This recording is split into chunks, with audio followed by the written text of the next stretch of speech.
Hello and welcome back to the Indian Wisdom Podcast. I'm your host, Dr. Raj Balkaran, and you might be looking for some inspired insight from ancient India. Maybe something that you can latch on to and chew on and digest and apply in your everyday life. And perhaps you don't mind being told a tale or two. Today's episode, like many episodes, features a story. Well, which story is that? The story of the three wishes. Well, which three wishes? Well, glad you asked. Once upon a time, in ancient India, there was this man, middle-aged man. He had been doing sadhana, spiritual practice, daily for decades. He understood that spiritual practice is that which renders onto the individual, onto the seeker, the ability to center oneself, the ability to process and register and perceive that which is beyond the mundane fluctuations of mind. Because outside of sadhana or spiritual practice, there is no shortage of activities. Indeed, all activities pertaining to the world are by definition mundane, pun intended, having to do with the world, and worldly insofar as their activities which render proclivities and perspectives pertaining to material creation, pertaining to social constructs, pertaining to the ways in which we identify and navigate the world and other people in society. And so, in order to develop and cultivate an awareness that is other than or beyond the awarenesses rendered by the world, one needs to withdraw. That withdrawal can be daily in the form of spiritual practice, it can be periodically in the form of retreats, etc. But nevertheless, it's necessary to unplug and withdraw, particularly in our times, because there are so many stimuli. There are so many ways in which distractions can interrupt our day, infiltrate our lives. Indeed, the distractions are the white noise of our life, depending on the extent to which we are slaves to scrolling and trolling, etc., etc. Now, understanding the power of sadhana, this man, he was doing a mantra to the great god Shiva. Many an appearance has Shiva made in tales told upon this podcast. In this case, he was doing this great, common, powerful mantra to Shiva, Om Namah Shivaya. 5 simple syllables, is great esoteric import in terms of each syllable representing an element of material creation, but that perhaps is an exposition for another day. Suffice it to know, the man adopted the mantra with great fixity of mind, focus, and devotion. And he did his mantra daily at his altar, shrine, the spiritual spot in his home. You may have a spot in your home where you work out. You may have a spot in your home where you are a couch potato featuring a couch, perhaps a television. You know, many who do practice have a space, which is their sacred space. And the space becomes conditioned by the activities associated with the space. And so it becomes easier to slip into a deeper or more immediate meditative state, pending one's allocation and usage of that space. So he sat at his altar in his spiritual space and he did his mantra, and he had a murti of Shiva to which he made offerings. He performed puja, this ancient primordial ritual where elemental offerings are made to the divine with great devotion and steadfastness. He offered flame and water and fruits and flowers and incense. And sometimes some food offerings were made, some cooked foods, etc. Maybe kheer, maybe rice pudding, etc. maybe the odd gulab jamun or two, especially on a holiday, maybe on Shivratri, the annual great night of Shiva. Day in and day out, he performed his penance and meditated upon the great three eyed Lord. And one day, to his joyous astonishment, the Lord appeared before him to offer him darshana, vision. He obtained a vision of the great god Shiva. And Shiva, pleased with his penance, smiled and said, my son, I offer you not one, not two, but three wishes. Now, certainly you've read enough Puranic tales to know that one cannot wish for immortality, though the demons always try to wish for mortality and they find some kind of way where they think they can circumvent this fail safe and wish something along the lines of, may I not be killed at day or night, and then by virtue of the loophole, some Vishnu typically comes down to kill them at twilight. um, so you can't wish for immortality. You know this, and you can't wish for more wishes. You know this. You've read all of these Puranic tales, so you understand how this works. Other than that, anything within material creation you can wish for, whatever you desire. And the man was so contented, and then he thought about his desires. He thought about his greatest desire.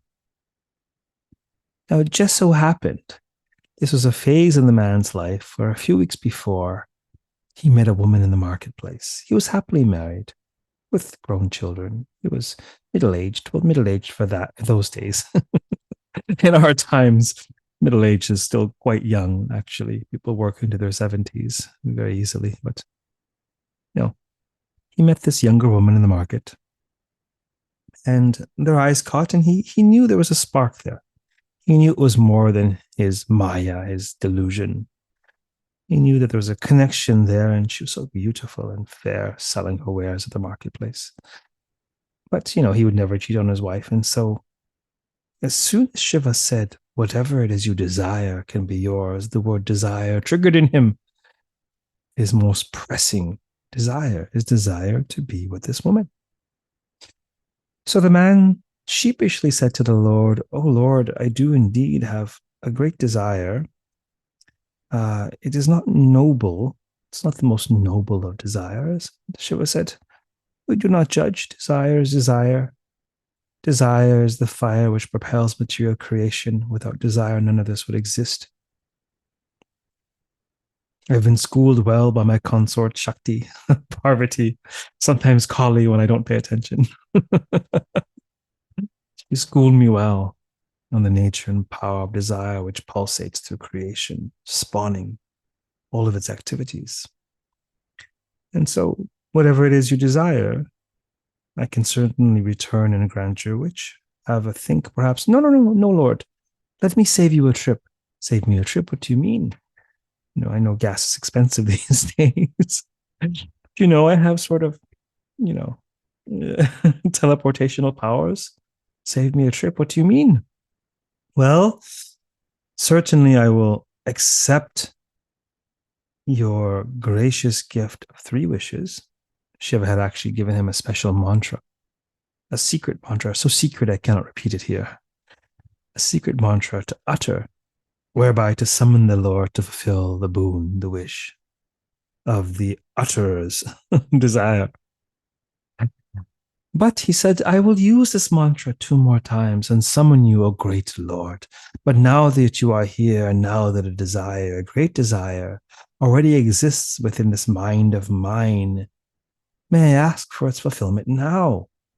And Shiva said, well, if that is your wish, if you wish to wish for what you wish for now, so be it. What is your wish? It is not. It's the most noble wish, Lord. It is all right. We do not judge. What is it that you desire? We'll make it possible for you. And the man sheepishly said, there's this young woman in the market, and there's such chemistry between us, and I just long to be with her, and I cannot because, I'm happily married, and Can you find a way? Please, certainly you can. You're omnipotent, you're all powerful. You find a way for us to be together. And Shiva said, no problem. So be it. Tastu snapped his fingers. And at that moment, the man's wife dropped dead. And Shiva said, your wife shall come with me to Kailasha, to eternal life, and now you'll be free to pursue your desire. And the Lord vanished. And for a moment, the man was in shock. His wife had just collapsed, moreover, because of his wish. And then, upon some reflection, he thought, well, she'll be well cared for in the presence of the Lord. And she had to die eventually. Justifications emerged. We are in an age where so much can be so easily justified. The more intelligent the person is, the better their justifications and excuses. Because when intellect alone is shorn of or divorced from wisdom, then intelligence can be used for all manner of machinations upon this earth. And so the man thought to himself, look, she had to die anyways. And now I've gotten her a ticket into everlasting life. And certainly this is a mournful time, and mourn I shall. But all things pass, and this too shall pass. And once there has been sufficient mourning in a respectable amount of time, after the passing of my wife, I pursue this young woman and have a life with her. And so preparations were made for the woman's funeral, and there was a wake, and people came from far and wide throughout the village and from various other villages far and wide across the mountainside. And folks came to commiserate and lament and mourn and share and tell stories. Such is the power of story. They told stories about their interactions with the dearly departed. What stories will be told of you once you have left this earth? By your nearest and dearest, your kith and kin, your friends, your foes. What stories will be told? Those stories that will be told are the very stories you're authoring now. What story will you author today? What experience will you have? And so the stories were told about the dearly departed. And by virtue of the stories, her virtues shone forth. See, she was a very kind-hearted woman, caring pillar of her community, quite a nurturing soul. And so when folks were in need, she helped as best she could. She gave in service. She sometimes provided food. One villager reported when her children were struggling with school, she helped to tutor them. Another villager mentioned that whenever he would come by, if ever he was hungry, she would always have a meal for him. And the stories poured in. Such were her deeds, that they had been etched, eulogized, unwittingly eulogized upon the hearts of those she touched with her punya, with her meritorious activities. Both papa and punya, both merit and demerit, have the power to touch, have the power to impact. Both are inscribed in the memories of others. And so both unwittingly author the tales to be told about you, both while you are living and particularly when you are dead. And so, by virtue of the tales told about the goodness of the woman that he married, the man had a dual lamentation, the lamentation of her demise and the oh so heavy lamentation of his role, of his part in her demise. What have I done, he thought. What have I done? And so the very next day, the man did his puja as normal. He did his mantra to Shiva. his regular mantra. He did his offerings of fire and water and incense and fruit and foodstuffs. And after that, he closed his eyes and concentrated upon the Lord and did his special, esoteric, wish fulfilling mantra. And Shiva appeared before him, beaming as always, and said, my son, what is your desire at present? How may we serve you at best to fulfill this desire of yours? And the man lamented before the Lord, sorrowful, and said, Lord, I've made a great mistake. And Shiva said, well, there really is no such thing as mistakes. But from your perspective, I understand there are actions that you regret. But all actions are part of the plan, knowingly or unknowingly. And so, what is this perceived mistake of yours? Well, I should really, I do feel a chemistry with this young woman, but who knows how long that will last? Will it last a year? Will it last a decade? Will she be capable of bringing me and those around us the great joy that my wife brought? I highly doubt that. And so, dear Lord, for my second wish, I wish to undo my first wish.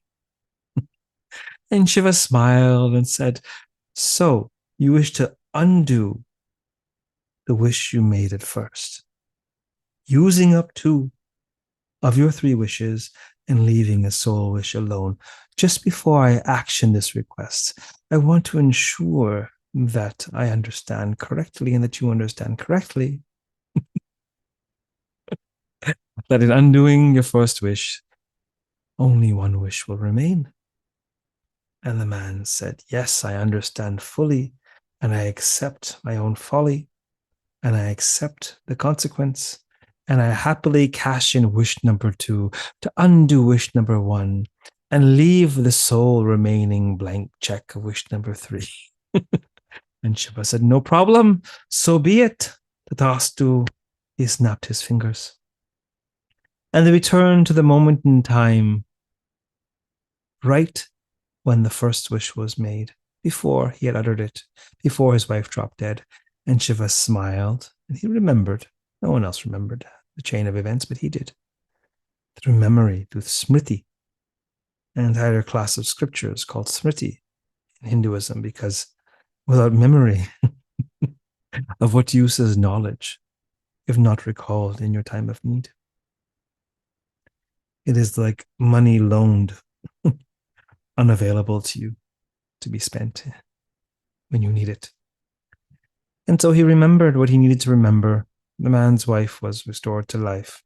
Well, they were actually returned to the moment in time before she passed. And so he breathed a sigh of relief, content that he had learned something important, and content that he still had one more wish. So he went down, happily greeted his wife and connected with her and appreciated her even more deeply than before. Sometimes we don't appreciate something until it's gone, such is the nature of transient existence. And so the man realized he had this one wish. So he thought to himself, in my foolishness, what I thought I desired, I didn't really desire. Do I really know what I want? Does anybody know what they want? What does it mean to want? What is the best thing to want? Well, I'm a simple man, but there are those who are learned. I will seek the counsel of the learned, of the sages, of the pundits, of the panditas, of the scholars. And through this education, I'll come to know what wish is the best wish to be wished, which desire is best among desires. And so the man, at first he started taking some online courses. He watched some YouTube videos, some lovely swamis, had some ideas, some online teachers. He maybe even took some courses at the Indian Wisdom School.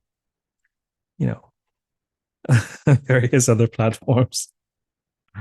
And he started traveling far and wide, even to seek, local professors and scholars and so called sages and even wise people in the village, people he trusted and he knew.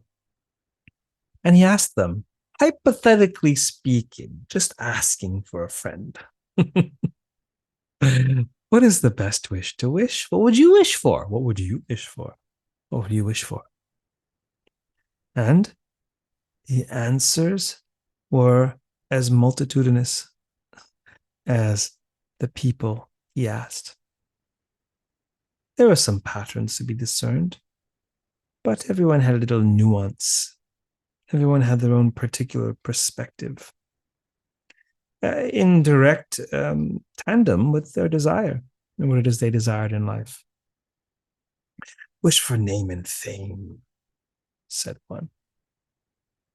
Another said, wish for money, inexhaustible wealth, because obviously money can fulfill other desires, and wishing for inexhaustible wealth is like wishing for more wishes, isn't it? Wouldn't you like inexhaustible wealth? Wouldn't that solve all of your problems? And then another chimed in, well, I have great wealth, but I don't have health, so I can't enjoy the wealth.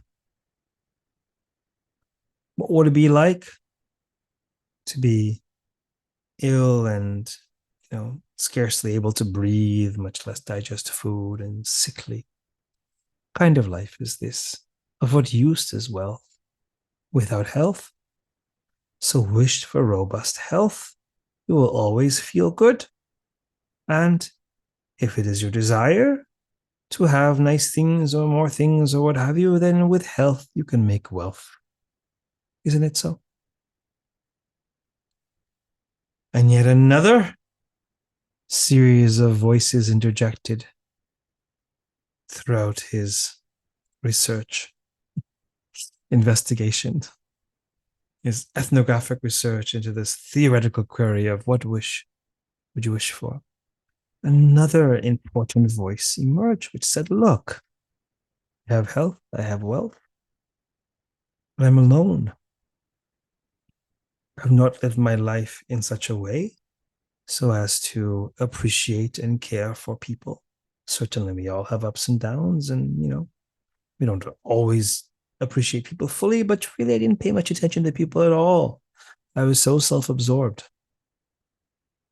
And so I'm lonely. No one comes to visit me. I'm so glad you came. You knocked on the door. I thought you were Jehovah's Witness or Hare Krishna, but I'm so glad that you came with this question. Have some interaction today. Wish for company, wish for loving relationships, which feed your soul. Irrespective of your wealth or your health, this ability to connect with other people and be loved and accepted and nourished by their presence. What greater wish is there upon the earth than this? The man was becoming a little bit agitated, confused, dismayed, because the more answers he got, the less clarity he got. The more perspectives which entered his mind, the more vacillations, the more fluctuations, the more deliberations of what to wish for. So day in and day out, he pondered the various responses he received and chewed upon them, reflected upon them from various angles, trying to think which would be the best fit for himself, which would be the best fit for humans in general. What is it that one should wish for? What is the best thing to be desired? And really, these wishes became sort of like curses. Because rather than alleviate his suffering, he suffered greatly trying to cogitate and contemplate upon which wish to wish. And so one morning, at his wits' end, ready to pull out his own hair in frustration and confusion, he uttered the sacred special esoteric mantra, and the great god Shiva appeared before him, smiling resplendently and calmly as always. And Shiva said, "How may we serve you, my son? What wish do you wish upon this day?" And the man said, "Oh, Shiva, great god, Yogeshwara, O great yogi, O lord of yogis, O lord of yoga itself, I wish to know which wish to wish for. What is the best thing a human can wish for? But wait, cautioned Shiva, my son, my son. In wishing to know this thing, you will have used up your third wish, and then you will have no more wishes with which to satisfy this wish." And the man said, "It's okay, I understand the consequences. I understand that because of my folly, these blessings have become curses. And I understand that in using up this third wish to gain the answer to my question, I'll have no more wishes left to use, but I'll at least have peace. I'll be out of my misery. I'll stop thinking and obsessing and lamenting and rejecting. Please, Lord, in your infinite mercy, for my third and final wish, I wish for knowledge. I wish to know what is the best thing for a human to wish for." And Shiva smiled and blessed him with this knowledge. And Shiva said, my son, it is wishing and wanting that is a push and pull of Prakriti. Yes, this realm is born of desire, and yes, desire is important. But when you are wanting something and wanting for something, where is there peace? Can there not be peace in the wanting? Where is there yoga? Where is there a state of union with the grandeur of life? The best thing a human being can wish for is to not wish for anything. Indeed, is to be content with what he already has. Because what a human being has will come in and go like the tide. The stock will trend up and down incessantly, ad infinitum, forever and ever, without end. Such is the push and pull of Prakriti, of material creation. Such is the waning and waxing of the moon, which represents the manas, the mind. But beyond the waning and waxing of the moon, there is the light of the sun. And even when the sun has set, from your perspective, still the sun shines bright. This is the light of the soul. It is not wanting for anything. It is effulgent and self-sufficient. It is pure, unadulterated, Sat, Chit, Ananda. It is existence, pure existence. Chitta, consciousness, pure consciousness, and bliss, Ananda. And the vacillations of the mind, the push and pull of raga and dvesha, of attachment, of aversion, of desiring this and not desiring that. These undulations interrupt that state of being. In the words of the Yoga Sutras, Yoga's chitta vritti nirodha yoga, that state. That state results from the restraint, the cessation of the fluctuations of consciousness. Radrashtu Swarupe Avasthanam. Then the seer, then the self, then the soul, then the Shiva principle abides in its own state. Vritti Sarupyam Itaratra. All other times, it is absorbed in the fluctuations of mind, desiring this and desiring that, not desiring this and not desiring that, liking and disliking, raga and dvesha, push and pull, pleasure and pain, and transcending the principles of polarities, there is peace, abiding peace, beyond desire. And receiving this transmission from the Lord himself, the man smiled at complete peace. And he understood that this is how Shiva blesses. Shiva, the destroyer. How does the destroyer bless but to destroy something? What is destruction other than transformation? Destruction only exists in a linear mentality.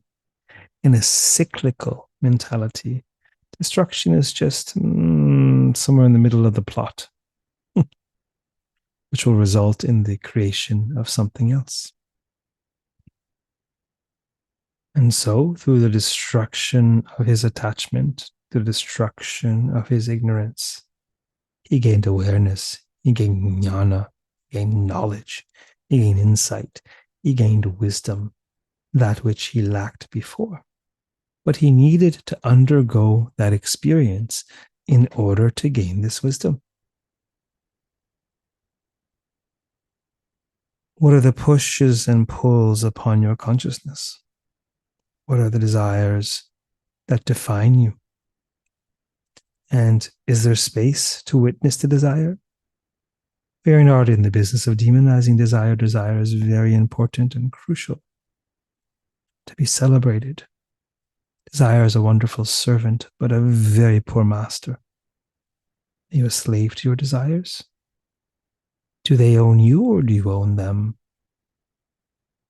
To what degree do you possess or experience sovereignty, self-rule? Perhaps this is all worth reflecting upon. If you had 3 wishes, what would they be? And would the granting of those wishes serve you in your highest good? Such is the wisdom of Shiva. Such is the wisdom of these 3 wishes. I wish you well, and I hope you enjoyed this tale, an amsha, a fraction as much as the bard enjoyed telling it to you. And perhaps we can study together at the online school, perhaps even study together in person at an in-person retreat, IndianWisdomSchool.com. Feel free to contact me if I may be of service, perhaps to your YTT or some speaking venue, etc., rajbalkaran.com. Keep well until next time. Namaste.